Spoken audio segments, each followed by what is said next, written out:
நண்பர்களே, மகாவிஷ்ணுவின் கையில் எப்போதும் பாஞ்சஜன்யம் என்னும் சங்கு இருக்கும்.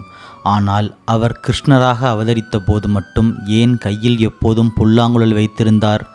அது வெறும் இசைக்கருவிதானா, அல்லது அதற்கு பின்னால் ஏதேனும் ஆழமான ஆன்மீக ரகசியம் இருக்கிறதா? இதை பற்றி இந்த வீடியோவில் பார்க்க போகிறோம்.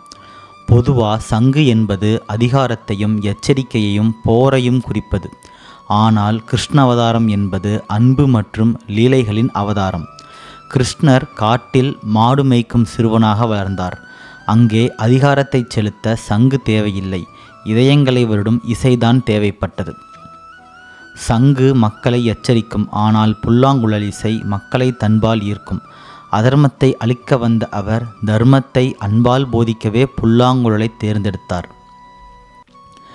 புல்லாங்குழல் என்பது வெறும் மரம் அல்ல, அது ஒரு மிகப்பெரிய வாழ்க்கை தத்துவம். ஒரு புல்லாங்குழல் உள்ளே காலியாக இருந்தால்தான் அதிலிருந்து இசை வரும். அதேபோல் ஒரு மனிதன் தன் அகங்காரம், பொறாமை, கோபம் ஆகியவற்றை நீக்கிவிட்டு மனதை காலியாக வைத்திருந்தால் மட்டுமே இறைவன் அவனுள் புகுந்து அழகான இசையை மீட்டுவார். புல்லாங்குழலில் உள்ள துளைகள் நம் உடலில் உள்ள புலன்களை குறிக்கின்றது. அந்த புலன்களை இறைவன் கட்டுப்படுத்தும் போது நம் வாழ்க்கை ஒரு கவிதை போல மாறுகிறது. மூச்சுக்காற்றை இசையாக மாற்றுவது புல்லாங்குழல். இது பிராணாயாமம் மற்றும் யோகக்கலையின் குறியீடாகவும் பார்க்கப்படுகிறது. கிருஷ்ணரின் புல்லாங்குழல் இசை என்பது வெறும் சத்தம் அல்ல, அது ஒரு அழைப்பு. அந்த இசையை கேட்டு கோபிகைகளும் பசுக்களும் ஓடி வருவது எதை குறிக்கிறது தெரியுமா? ஒவ்வொரு ஆன்மாவும் இறைவனை நோக்கி செல்ல வேண்டும் என்ற தாகத்தை அந்த இசை தூண்டுகிறது. கிருஷ்ணர் வாசிக்கும் போது மரம், செடி, கொடிகள் கூட அசைவற்று நின்றதாக புராணங்கள் சொல்கின்றன.